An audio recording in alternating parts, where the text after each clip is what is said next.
Thanks for the very generous introduction for all of us.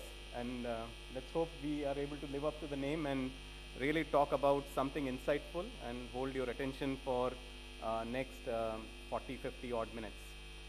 Uh, so, like Vikas mentioned, the way I see this session is it's basically trying to align some of the things which were said in the keynote session right at the beginning, some of the challenges which face our industry, and then actually think of it as an opportunity, and that's why, the whole talk is titled as Digitally Uncover Profitable Pathway to Net Zero. So, just trying to summarize, so basically the way I'll capture this topic is talk about the challenges. This is something which was addressed in the keynote session by various speakers. Then talk about what we at Aveva call carbon chain optimization solution. And then, align it with some of the standards in the industry with respect to greenhouse gas emissions and energy management. And then finally conclude it with, some kind of suggested next steps as most of the operators embark on their net zero journey. So what are the challenges? And I think much has been talked about this, so I'll be brief. I won't go too deep into it.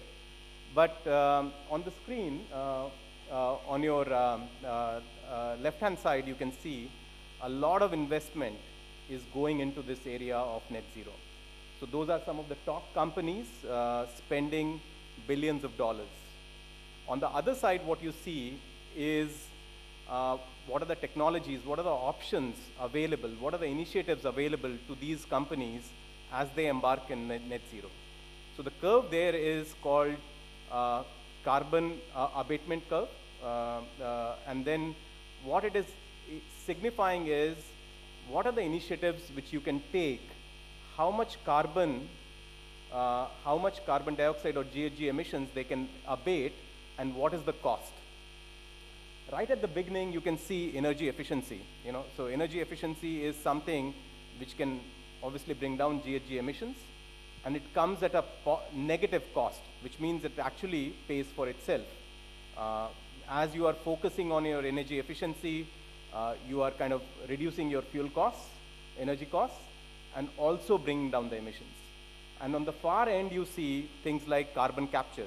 Some of these things we have talked about. And looking at some of these things, at the bottom side, what you see, how most of the companies are thinking about it and going about it. So what they are saying is that what we can immediately do is go on to a more efficient operation. So look at your energy efficiency, look at your loss, and address them. After that comes the step when you are kind of slowly introducing low emission components into your supply chain or into your value chain. And these low emission components, I'm using it very generically. It could be low emission feedstocks, renewable feedstocks or blend stocks, or it could be equipment which are more energy efficient, because a lot of manufacturing capacity out there is of a certain vintage, and if you are kind of replacing it, and as the cost of energy and the carbon emissions goes high, it will become profitable to kind of start replacing them and think of more energy efficient components. So that's the kind of a next step people are thinking about. And then finally, you would have to, and this was talked about by various speakers earlier, you have to think about changing your operating model. Moving on to petrochemicals might be one step, but then, at the outer end of net zero journey, carbon capture would be a reality. There would be hydrogen production, maybe green, maybe gray. Those things are still to be played out, but essentially, instead of being a fuel supplier, you are becoming supplier of chemicals or a hub for low emission energy feedstocks or products. So those are the kind of things which, based on our survey of various companies and their visions, that's what they're thinking about globally. But the challenge is obviously far more difficult to address than with just those simple phasing. Because what you see here is carbon pricing.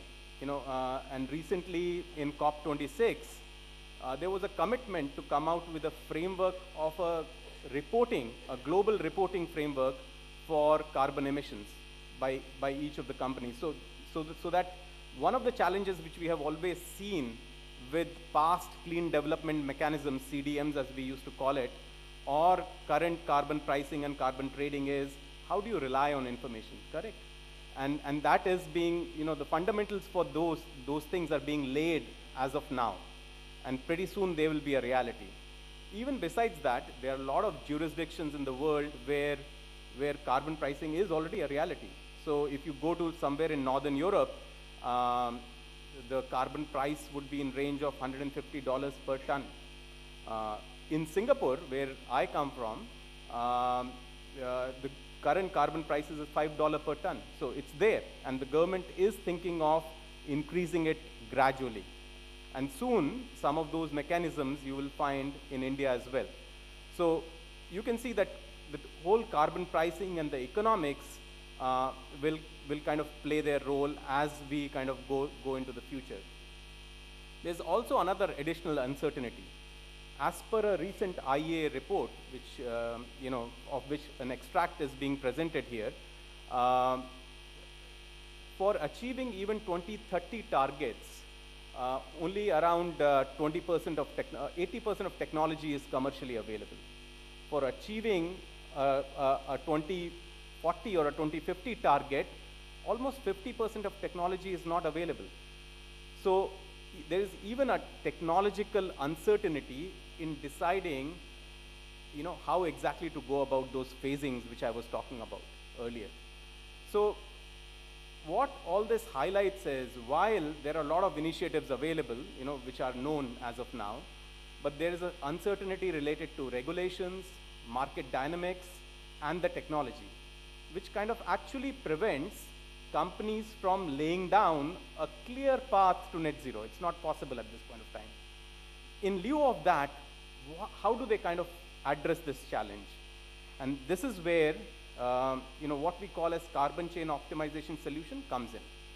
It's not a set of new solutions. It's a set of solutions which already are well deployed by the industry. We have a lot of clients using these solutions, but it's a more enhanced and a more relevant, made more relevant for the current context of net zero. So what is this solution? So you see the circle out here. One part of this is what we call as carbon-aware planning. And this basically is just like a planning solution which typically you might be using, but it is slightly more enhanced by considering scope 1, 2, and 3 emissions. So this kind of a solution can help you plan what you want to do in your long term, or even what you want to do operationally, what kind of crudes you might want to buy, given any cap on emissions or carbon you might want to put. Next part of this is a process digital twin based energy and emissions management solution. And while the planning tool addresses something which is more economically significant, so you can decide what kind of capital expenditure you want to do, or you can decide what kind of a feedstock you want to buy, but there are a lot of decisions with respect to energy and emissions which have to be done more operationally. So whether to replace a drive, whether to do hot integration, whether to clean up an exchanger to drive more efficiency and hence reduce the energy costs. Those are the decisions which LP or the planning tool can't help you make. And that's where this process digital twin, which is kind of working on your energy and emissions management, comes in. It helps you take those decisions. And then finally at the bottom what you see is unified production and emissions accounting system. And what this solution does is, you are doing already perhaps your production accounting, but it is kind of aligning your production accounting with emissions accounting and coming out with single set of robust numbers which add up. And we'll talk about all of these in detail in subsequent slides. But I just want to kind of share with you how working together, these can take you to the net zero path.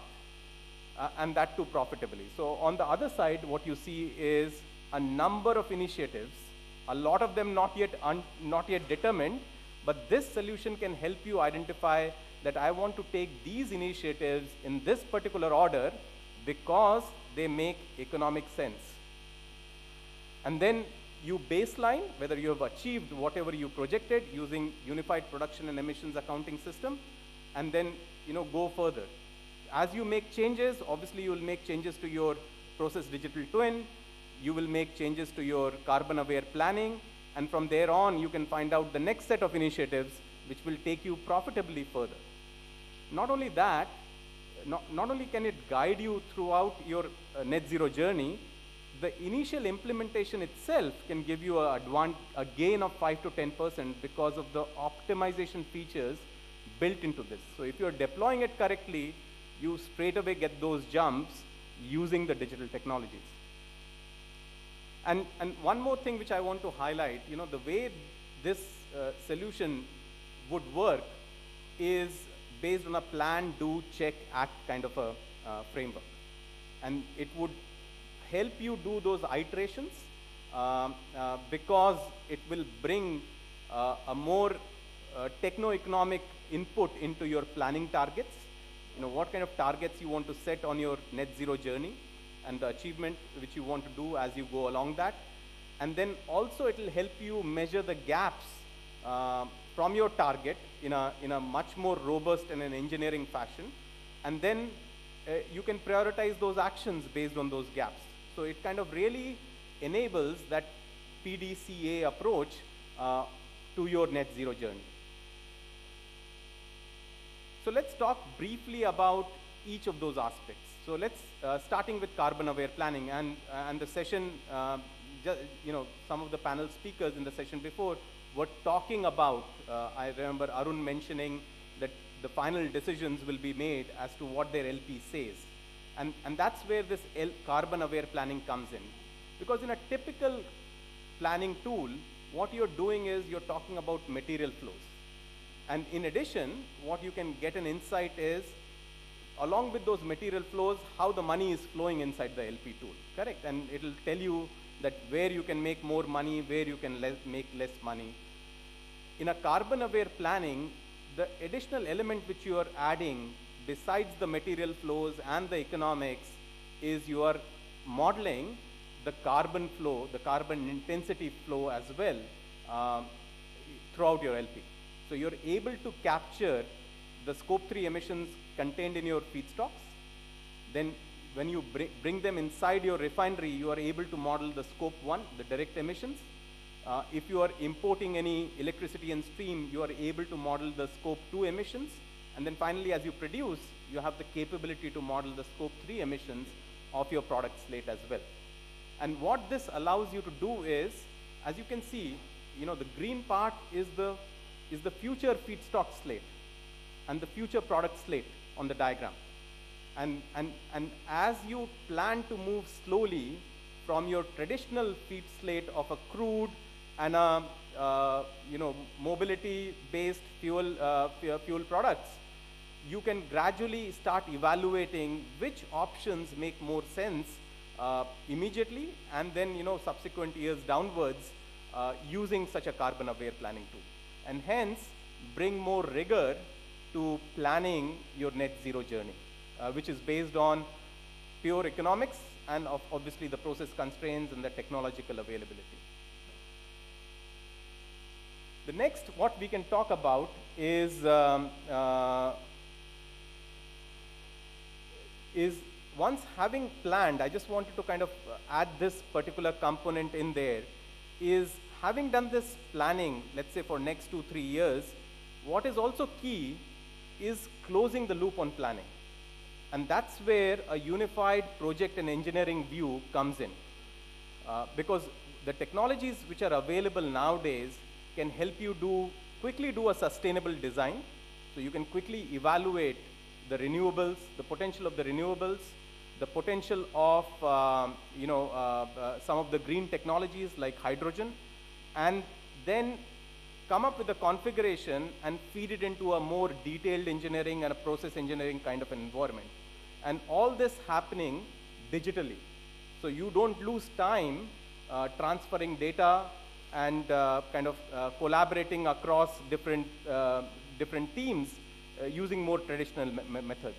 So you are able to seamlessly transition from sustainable design to a unified projects and engineering kind of an environment, quickly do your engineering, including working and collaborating with your EPC contractor, if it's a big project, or if it's an in-house project, delivering it, trying to do the engineering yourself. And then finally, coming to the point of a quick handover and a flawless handover in a startup, which takes you to full throughput pretty fast. Because this is one capability which will be valuable, because the time will be a constraint as people try to come up with various kind of projects in response to the environmental challenges which we see. So this will be a key capability, and you can see there is a significant benefit to approaching this whole cycle of project and engineering from a digital perspective.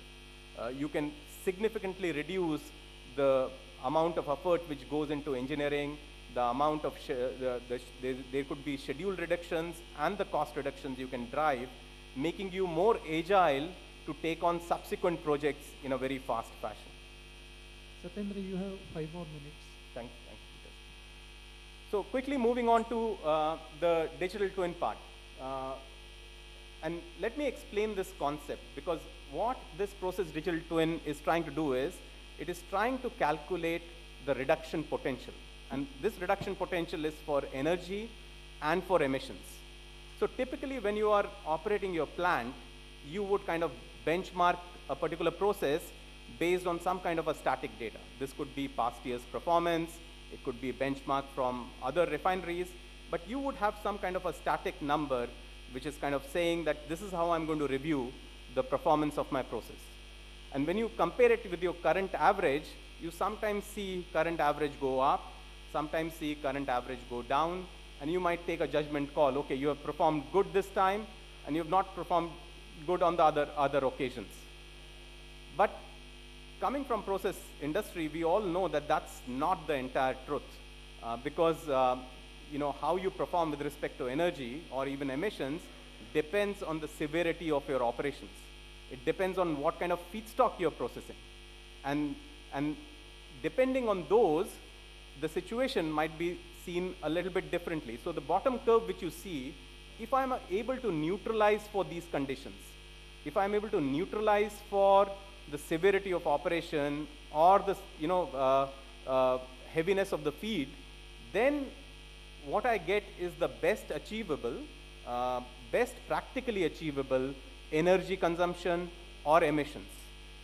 And then when I compare it with the actual, that is what is the true reduction potential in the process. And if I'm able to track it over a period of time, then I can prioritize that these are the areas, if I address, I will get a consistent and a sustained advantage rather than just comparing it with a static benchmark. And that's what is the reduction potential. And this gives you a true picture of what are the areas you need to address, and also at the same time be able to monitor whether when you have taken an action, you are truly addressing this particular point or not. And this is something which is driven by process digital twin. You can augment it with some kind of emissions modeling also to make the emissions predictions more robust. So you can imagine a first principles process digital twin and augment it with some kind of an AI where predictions become sometimes a little bit more challenging. So that is the picture of a process digital twin which is able to do energy and emissions monitoring. And in this slide, I just kind of give you an overview as to how this works. So basically, what you're doing is you're taking the plant data, reconciling it all in real time, then kind of tuning the model online there itself, and then optimizing it. That's the traditional cycle of a process digital twin. But to kind of make it work for energy and emissions work, what we do is we take in the tuned parameters and then run it in another mode, which we call as green optimization mode, to calculate what is the reduction potential. And then finally, coming to the topic of unified production and emissions accounting. This is something which most of the people do. So they do production accounting. And when you are doing production accounting, one thing which you're doing is you're calculating fuel and loss. And if you reflect on it, fuel is nothing but goes out as emissions. And if you look at loss, you can possibly have losses of emissions, effluents, and solid waste. And then remaining part will be some kind of an unaccounted loss. So the message here is simple for this particular application, that you have to do your production accounting, but with a deep focus on fuel and loss. And on the loss side, you should be able to break it up and kind of account for all the emissions which are happening, and especially the bulk emissions. If you are able to do that, then you will mathematically add it up. You know, your production, your loss, your emissions, everything should mathematically add up. And it's just an enhancement of an existing solution. And in fact, it's not new. There are a lot of people following best practices who have been practicing this. They have been regularly embarking on loss management programs where they kind of bring focus into various kind of losses, and chief amongst them would be the emissions. You know, whether these are process fugitives, whether they are flare losses, and just by bringing a consistent focus over that and running it for a couple of months, we have seen clients bring down their overall losses from, let's say, 0.5% to even 0.2%. And each point percentage there implies not only benefits in terms of profitability, because you are producing more out of less, but also reduction in emissions. So finally, how all this comes together. You know, like I was trying to say, that you have, you need to generate your plan, your targets, which are more methodical and scientific. Then you should be able to track, do, check, and then finally act on those. And then, of course, re-baseline where you are, and if needed, again plan again, do the planning side again. So basically, you can follow a framework which is more like, something like your what you follow for your energy management, ISO 50001, which is again based on plan, do, check, act kind of a framework. And for next steps, I encourage you to kind of get in touch with us or one of my colleagues out here. What we suggest for you is to kind of review your current systems, basically. You can review your current planning systems, your current optimization systems, your current LP systems, and see whether they are capable of meeting this challenge of net zero and take you there in a profitable fashion. Thank you.